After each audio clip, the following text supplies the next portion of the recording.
Hope it's in focus. Fried chicken, mac and cheese, what a power couple. But what if we Frankenstein this thing and made a monster? Well, that's what we're doing today on Poor Choices Kitchen, because I have KC here, celebrity chef. Oh, did we start? Yep, we started. No, whatever face you made, whatever face you made is getting used in the intro. I'm here. Problematic chef. Yes, definitely. You got a history. I know how to pick them. Yeah, he's cooked for all your favorite people who probably aren't your favorite anymore. This is true.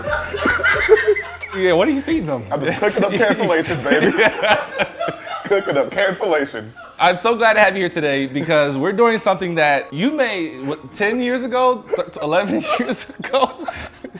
He can't get over the fact that I just reminded him of his past. Mm-hmm. These are fried chicken stuffed with mac and cheese. Yes. Which I was so upset that I didn't get to try it. Like our friend Kira on the other side of the camera, she's the one that ran over to me at the grill and said, "Did you know Casey bought fried chicken and there's mac and cheese in it?" And I was like, no, I didn't know. And then of course there was none left. You're gonna show us how to do this. So today's more about technique and the process, because it really just is a fun way to eat fried chicken. Right. More than just like, oh, this is the revolutionary thing. I mean, you can have a piece of fried chicken and some mac and cheese on the same plate. Yeah. Take a bite and take a bite. It's the same thing. Or you could fold your plate like a taco and eat the Niggas entire be thing. nigga. You want to say that one again? No. Listen, the audience knows who I am. They know who I be around. I'll be transparent. We just have a Stouffer's frozen mac and cheese. Wait, Stouffer's? You can use any mac and cheese recipe. In fact, I'll have one linked down in the description. It is a smoked mac and cheese, which you don't have to put on the smoker, and you probably should leave off the bacon and the panko. I don't think that should go in fried chicken. Well, actually, crunchy on the inside? We're taking out the bone, so you lose a lot of the flavor from that. Okay. So it adds a little bit of flavor to it. So well, then maybe the more flavor, the merrier. Yeah, but there's definitely recipes for that, but I know some of you at home are going to take the shortcuts. So we're going to take the shortcuts for you. We're going to beat you there. Plus, we drank a lot last night. Yeah, so we ain't got time to make macaroni and cheese. We're going to jump into this, but is there anything that people really need to know about this dish before I get on the ones and twos? Because I really want to capture the deboning process of the chicken, because that seems like the most labor-intensive part. Well, like I mentioned before, we're taking the bone out, one of the major bones out of the wing. The bone is where the flavor comes from. So we have some lovely smoked gouda here that we're going to add to the mac and cheese. Now, when we make it ourselves, that, of course, that's going to be in the cheese sauce already. And we're also using smoked paprika in our dredge as well. Other than that, we're just stuffing some meat. Hey, this is Poor Choices Kitchen. We're not a family channel. I don't know if you knew that. You've probably picked it up by now 4 minutes into watching this video. So I'm sorry if your thing is like watching recipes with your family. Cheers. Cheers. So today we're using the full wings. You have 3 major bones. You have the bone of the drumette, you have the 2 bones in the flat, and then you have your tip. As you see here, we have a lot of ligaments around. So the easiest way, first you want to start with a very sharp knife. If you're not sure if your knife is sharp enough, you can get one of these very cheap, very easy knife sharpeners from Target or wherever. So we're gonna start here near the tip of the bone, and you're just gonna make a cut around where the ligaments are. But you don't want to cut off too much meat. You want to save as much meat as possible. So you see we lost a little tiny bit there, but that's all right. Because we're stuffing this bad boy with mac and cheese. So a little bit is okay, but you want to go all the way around. And that frees up your meat so you can see the bone there, right? So you're going to take the back of your knife here and just pull the meat back, kind of just scraping the bone a little bit. Yeah? Like, yeah? If it don't sound like that. There we go. And don't be too afraid to get rough with the meat. You want to make sure that you don't puncture any of, I'm looking at the camera like, no, you're like you see me. You want to make sure you don't puncture any of the skin, because that would allow your filling to come out. Now, today we're stuffing it with mac and cheese, but you can stuff it with greens. I do red beans and rice. You can stuff it with whatever you want. A friend of mine just recently did some gyoza stuffed wings, so you can stuff meat with anything. And for someone who's first time just jumping right into this, like, how long did you think it took you to like kind of really master this? 14 years. Okay, nice. All right, so you got this. So come back to this channan and but if you're new to this, you'll probably mess up like one. Oh yeah. But then you'll get it quickly. So many, honestly. It's not, I mean, the only way you can mess it up is by puncturing the skin. And so if you just make sure you don't do that, you're fine. But even if you puncture the skin, remember we're going to dredge this in flour, so that will cause a little bit of a create a little bit of a coating as well. So you're good to go with that. Just, you know, a little added. Yeah. And so we removed the bone, so we're just stuffing it on the that inside cavity. Yeah. Right So there. you see now you have a nice little hot pocket right there. Yep. Yeah. So we have our chicken deboned, and so you see there's still these 2 bones here. If you want to be ambitious, you can go ahead and keep peeling down and take those 2 bones out. We're not gonna do that today because we want to keep the form, right? But you can definitely stuff a lot more in there if you take these bones out. Now that we have all those hollowed out, we're going to mix our Gouda into our mac and cheese. And this is smoked Gouda that you bought from the store, and Yes. then you shredded it yourself. And what you just grabbed there was maybe like half a cup's worth. Maybe? Yeah, for sure. And this amount of mac and cheese. So this is 2 pounds of chicken wings. Mm-hmm. The mac and cheese, I don't know how much that was. It's not a huge amount. I bet I can find the amount that we have that I bought. But, you know, you're not gonna make like a few cups of mac and cheese. You're gonna make a whole batch of mac and cheese That's anyway. true, yeah. So a batch of mac and cheese is fine. And then also with us mixing this Gouda in, it'll give us a nice little cheese pool once we fry it. Cause then all that cheese, all that shredded cheese will be nice and gooey. But you wanna make sure you have a good amount of meat at the end to seal the pocket. And you'll see that in a bit. And honestly, you don't really need a lot of mac in here. Think of it like pouring something into like a Ziploc bag. Like you have to still leave room for you to close it up. Exactly. Yeah, so treat it that way. And obviously it was it was limp before, but now it is a very full pocket of chicken. See that? So now you have some space to close it. You don't have to do this if you don't want to, right? But if you're afraid that it might come out, grab a toothpick. You want to pull the skin over, little foreskin here.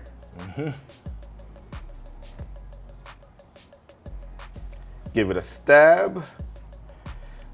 And just push it in. Ugh. All the way through. All the way through. And it's okay if a little bit of mac and cheese is kind of hanging out Yeah, there. yeah, that's It's fine. part of the process. Yeah. And then the toothpick is fine to be in the fryer. Yeah, perfectly fine. Then you have your pocket, right? Yeah. Boom, boom, boom. And you just do that for the rest of it. Yep.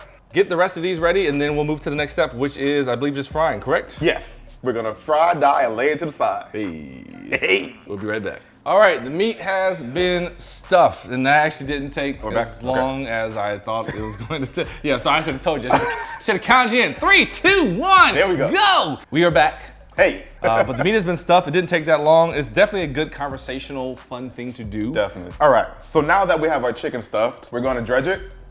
Now, normally, I'll make a buttermilk brine and let it soak overnight. Anybody got time for that right now? We didn't have time to make mac and cheese, so, definitely got time to brine. Right, when you said a small I asked him, I was like, do you need a whiskey? He said, yeah, like, you want a big one or a small one? He's like, I'll take a small one.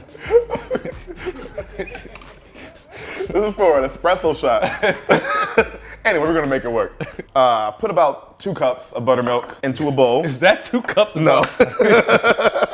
You can do 2 cups of buttermilk. And then always crack your eggs into a different vessel and then pour it in. Yeah. But we're not doing that today. So. Flat surface too. If you don't want to get eggshells, flat surface. I grew up doing it on the edges of things, but you're just going to invite yourself getting shells in your eggs, and then you don't want to fish that out of here. Right. It's 2 cups of buttermilk. 2 to 6 cups of buttermilk. Oh, there's no topper on this. Yeah. So You know what? That got me like a week or 2 ago. we're making a lot of poor choices here, Yeah, guys. yeah. That got me like a week or 2 ago, and I was like, yeah, 6 tablespoons of hot sauce.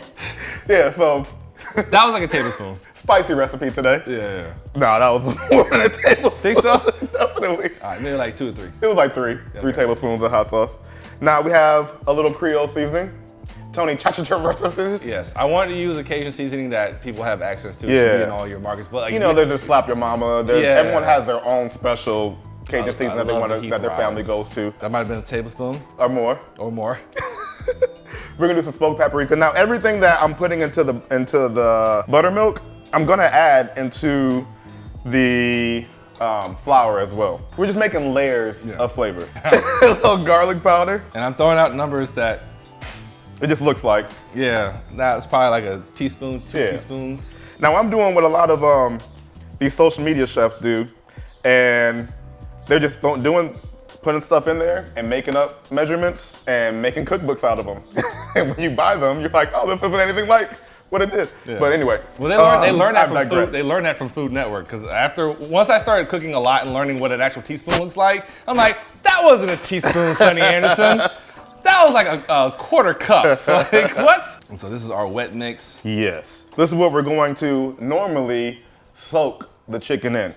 Now, I was telling John earlier, when I first started doing these, I would debone the chicken first and then brine it and then stuff it after that. But it was just it was a mess, you know? So I started stuffing and then brining, and it's still a mess. So there's no way to really get around it. It's just gonna be a mess either way. So if you feel like, to you, it's easier to brine before you stuff, or to stuff and then brine, it's your prerogative. It's your home, and it's your kitchen. I won't tell. Now we're gonna make our wet, for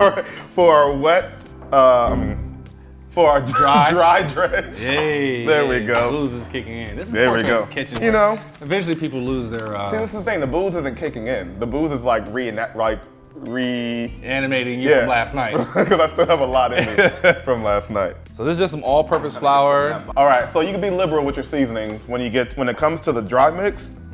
You can be liberal. So that probably actually was 2 cups of all-purpose flour. Yeah, definitely. That might have been 2 tablespoons of. I'm actually saying this out loud so I know when I'm editing this. So yeah, be liberal with your seasoning. Don't scared. skimp on it unless you have something that has salt in it. Now, a lot of you guys might use garlic salt. A lot of you guys might use these all-purpose seasonings or like the Creole seasoning. The first ingredient is salt. So you want to make sure that you're balancing that out. All right, you don't want to go crazy with it. A little Italian seasoning. Oh, that's what that's for. Do you want another tiny whisk? I'll take any whisk. Can I get a man whisk? You're lucky I don't have a really giant one. I would absolutely hand it to you just churning whisk. All right, so we're whisking this up. So you know what? Pepper. And that's something I wanted to explain. I've actually had this conversation a lot recently about garlic salt, because a lot of people, when they're in their households, they have garlic salt, not garlic powder. So beware of what you actually have, because if you have garlic salt, while it's delicious, just be aware, salt. Yes. Now, you always want to pinch a little bit and taste it. Taste your flour. So I'm going to add more of this. More of the Tony's, because that already has the salt in it, but also you're adding extra flavor boosting to it. Exactly. Versus just actual salt. Exactement. Now I do have, we have smoked paprika, but I do have smoked salt. Ooh. But it's flaky, so I don't know if that's gonna. You know what? That might be nice to finish this off with. Yeah, we'll do once that. It's fried. Yeah, we'll do that. Know? Do you actually have regular salt? Because I think I might just need a little bit. I got garlic salt. No, I do. Bless you. If you ain't sneezing, it ain't seasoning. No shit, you got me too. Damn. All right. We there, man. It's a very well seasoned chicken. We there, baby. Yeah. We're almost there. All right. Cool. Just a little razzle dazzle. I think this is something I've been trying to slowly over time emphasize to people over the channel as I learn myself. Because listen, I'm not a chef. He's a chef. He's a problematic chef. I don't have no problematic clients yet. But I want to just say, hey, always taste. Always go by taste. You can do things by eyeball, but if you just take a recipe by measurements only, you're probably missing out on a lot of good flavor. Now, someone like me who doesn't eat pork or beef but cooks a lot of it, you have to use your other senses as well. Yeah. So you still have your sight, you still know how it's supposed to feel, you know how it's supposed to smell, you know how it's supposed to sound when it's searing, so you got to use all those as well. And again, in the kitchen is the best time to experiment. I know we love wasting food in America. We don't like to waste it ourselves. So it's okay, if you mess up a meal. Trust me, I've done a lot of experiments and been like, well, that didn't work out the way I wanted it to, but I learned something from it. Yes. Now also remember that there's still the Cajun seasoning and the wet mix as well. So it's still a little undersalted, but that's what we want, because we don't want, when we add the layers to it, to be too overpowering. And I like my feet. You want to make sure that when you're doing this, you have everything ready, so it's just a nice clean transition into everything. My wet batter first, then my dredge, and then we have a nice little cooling rack here to put everything afterwards, all right? Yeah. Now, some of you guys might want to do the the dry, wet, dry method. I was gonna ask. That gives you a nice thicker crust on it. Today we're gonna do the wet, dry method because there's a lot going on with this chicken, all right? It's a preference thing because you should have multiple versions of things. Some people like it extra crispy, some people like it. And I do both. Yeah, okay. It depends on how I feel. There's no right or wrong way, it's just the way that you Exactly. like. And the rack gives it a chance for the flour to hydrate. Exactly. Yeah. So we have our stuffed chicken here. This one, we did not close, so we're just gonna be conscious of that and make sure when we're dipping it and dredging it that we kind of form a little closure there, all right, with the dredge. So you wanna have your wet hand and your dry hand. So we're just gonna dip it in there. Remember, this sat in the buttermilk for about 8 hours. It did. The magic of this. And I've seen And then you some, could just I've done a toss few it over. where it's just like, you know, like put a little bit of the buttermilk into the flour. Again, it's more of a preference thing if you want more like the cragglies, is what they call them. Or, you know, you can add cornstarch to your flour. There's all different types of methods. Whatever you feel. There's, like I said, with fried chicken, there's no right or wrong. Know your audience, honestly. That's exactly There's it. like, what the mac and cheese I make for my family back in North Carolina is very different than the mac and cheese that I make out here. Yeah. So know the audience that you're cooking for. And that's why it's important to have multiple ways. Even if you're not a fan of one, it's just good to have backups. Exactly. So we have our dredged chicken here. You didn't that's like perfect coated. You didn't like squeeze it or any of that extra shit. All right, so Casey is going to continue to get these breaded. We're going to take a quick little break while he does that. Yeah, and while we're doing this, we have our deep fryer preheating to 350. Now, some people might do 375, but with this, you want to actually take time. It's stuffed. So you want to make sure that everything that's incorporated gets to the right temperature, all right? You don't want to flash cook it because then you have parts that are not done. And the outside would be nice and golden brown, but the inside would not be. And again, I think we said this before, but just in case we didn't, this was cooked mac and cheese, and then it was like room temperature pretty much when we started stuffing it. So if you are making mac and cheese, don't immediately put it into your chicken. Let it at least get to room temperature, which may take a few hours. Yeah. But we cheated. Or toss it in the fridge if you don't have time. Too. I microwaved the mac and cheese. Did you know that? That's lit. Yeah. Well, I was gonna do it in the oven, but then it's a whole other different set of problems with the oven. But we'll be back. Poor Choices Kitchen. Poor Choices Kitchen. By the way, the person who requested this recipe is right there, Kira, who I've known for way too long. All right, so we got the oil up to 350 degrees. This was either vegetable canola oil, but any oil that you want.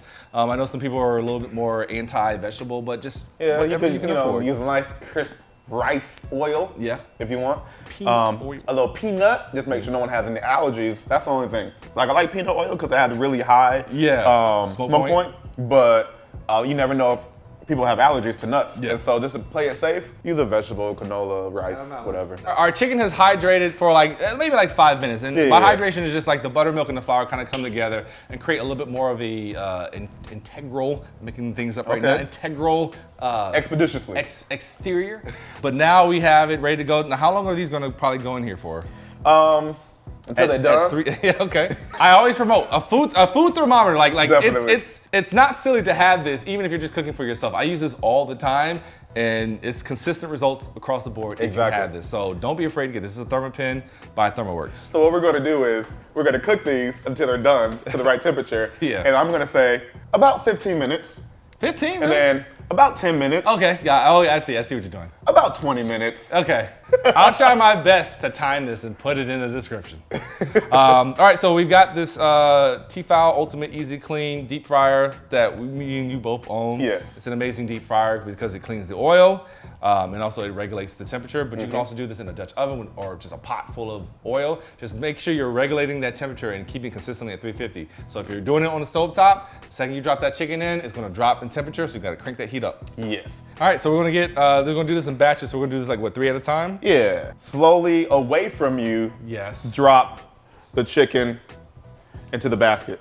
And then you can give it a little shake, a little razzle dazzle. And the idea of away from you is so if it splashes, it's splashing away. Exactly. And if you didn't get that originally, I'm trying to look out for you because I don't have my second camera today, so you get this angle. But we fried together so many times. You've fried together so many times. All right, so we've got 3 in here. Yeah. And it's just gonna go until, as Casey said, it's done. So it came to about 175 right now. So we're good to go. So we're gonna pull it out. Let it See drain. nice and golden, and then give it a good shake. And I like to still let it, oh shit. Well, Nice. All right, starting over. Start over. So give it a good shake. You see it's nice and golden there. Now I like to let it rest here for a second.